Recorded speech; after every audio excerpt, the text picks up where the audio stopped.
Dans la deuxième partie de notre cours, nous allons parler de la classification des propositions. La classification des propositions d'après le but de la communication.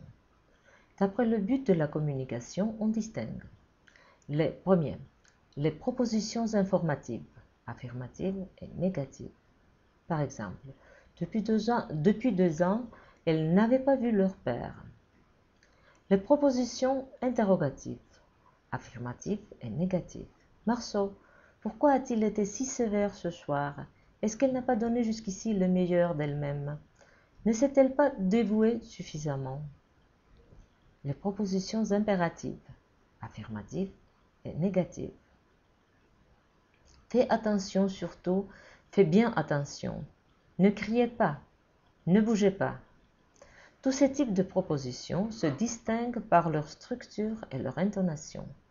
Pourtant, toutes ces propositions peuvent être prononcées avec une intonation exclamative.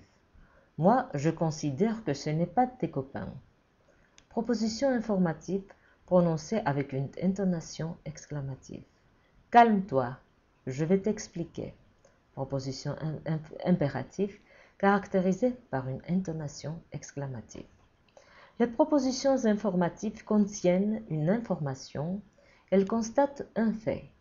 Les propositions informatives sont caractérisées, dans la plupart des cas, par l'ordre direct des mots et l'abaissement du ton à la fin de la phrase. La nuit douce s'étalait autour d'eux. Des nappes d'ombre emplissaient les feuillages. Le prédicat d'une proposition informative peut être à l'indicatif, au conditionnel, au subjonctif. Les propositions interrogatives renferment une interrogation, ce qui se révèle dans l'intonation.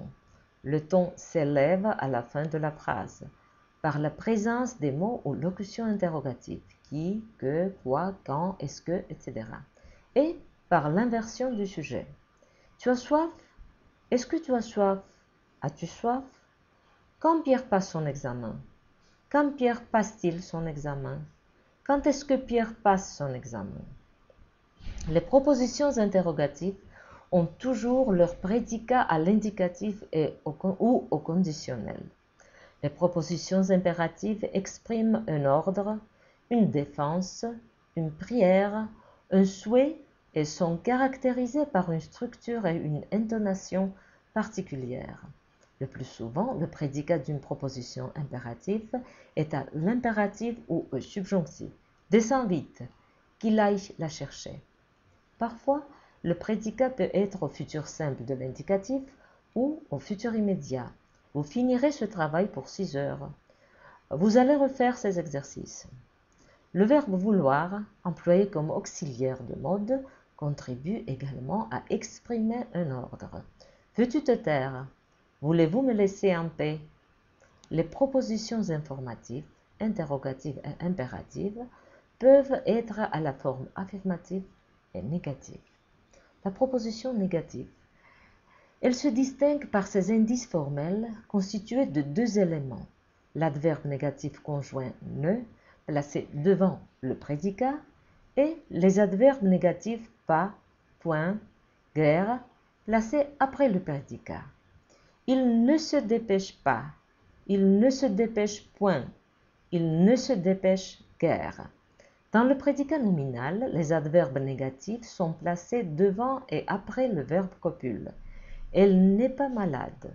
Elle n'est point malade. Si le prédicat est exprimé par un verbe à un temps composé, les adverbes négatifs sont placés devant et après les verbes auxiliaires. Elle ne s'est pas dépêchée. Elle ne s'est guère dépêchée. Je n'ai pas répondu à sa lettre. Elle n'a pas été malade. La proposition négative français n'admet que 2 négations. Si la proposition comprend un mot négatif, un pronom, personne, rien, etc., un adjectif, aucun, nul, une conjonction, ni, le deuxième adverbe négatif ne s'emploie pas. Exemple, personne n'est venu, je n'ai vu personne, on n'a rien oublié, rien n'a été oublié, aucun étudiant ne manquait, il ne se trouve ni à la maison ni à son bureau. Maintenant, des moyens d'exprimer les rapports modaux dans la proposition.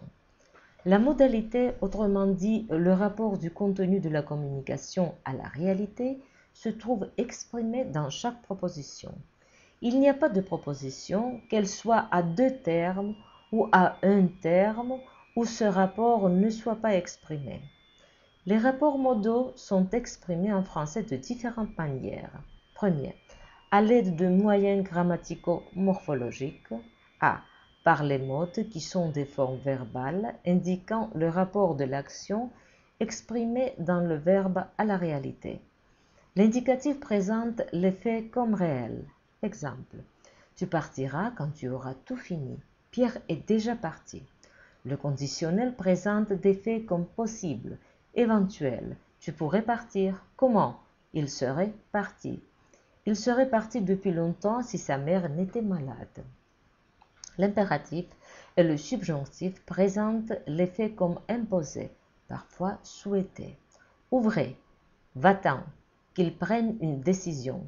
Soyez heureux, pourvu qu'il réussisse.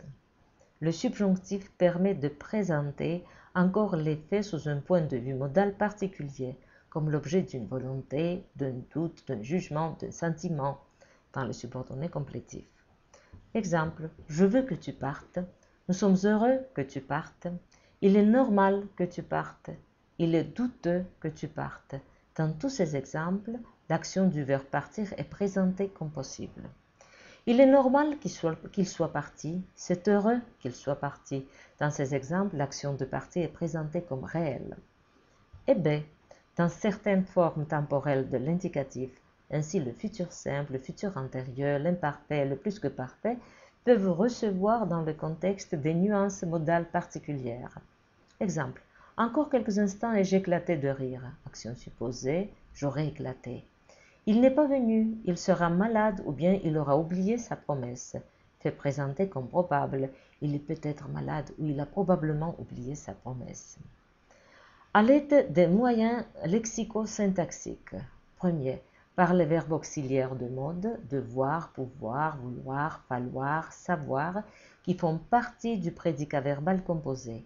Employés comme auxiliaires de mode, ils perdent leur sens propre. Il n'est pas venu, il doit être malade ou bien il a dû oublier sa promesse. L'homme pouvait avoir une cinquantaine d'années. Par les verbes modaux, faisant partie du prédicat verbal composé ou du prédicat nominal. Vouloir, pouvoir, devoir, falloir, sembler, paraître, manquer, faillir, etc. Les nuances modales sont exprimées par la sémantique de ces verbes. Nous devons partir, il a failli tomber, elle paraît fatiguée. C. Par les mots intercalés, exprimant des rapports modaux. Certainement, probablement, peut-être, sans doute, sans aucun doute, pour sûr, évidemment, etc. Peut-être est-il encore en retard aujourd'hui. L'ourque, vraisemblablement, venait d'Espagne. Aidé par le contenu même de la proposition principale ou d'une proposition indépendante voisine. Il est possible qu'il ait oublié sa promesse. Il est malade, j'en suis certaine. Et à l'aide de l'intonation. L'intonation joue un rôle particulièrement important lorsqu'il s'agit d'exprimer des nuances modales dans les propositions à un terme. Vous viendrez ce soir chez nous? Vous nous apporterez ce livre? Grâce à l'intonation interrogative, ces actions sont présentées comme douteuses, bien que le verbe soit à l'indicatif. Vous viendrez ce soir chez nous et vous nous apporterez ce livre. Ces actions sont présentées comme imposées. C'est un ordre formel catégorique. Sur le chemin d'Avignon, pas un chat, porte close, fenêtre éteinte. L'intonation, propre à la proposition informative, permet de présenter ces faits comme des faits réels. Il n'est pas venu, maladie, accident. Grâce à l'intonation, ces faits sont présentés comme supposés.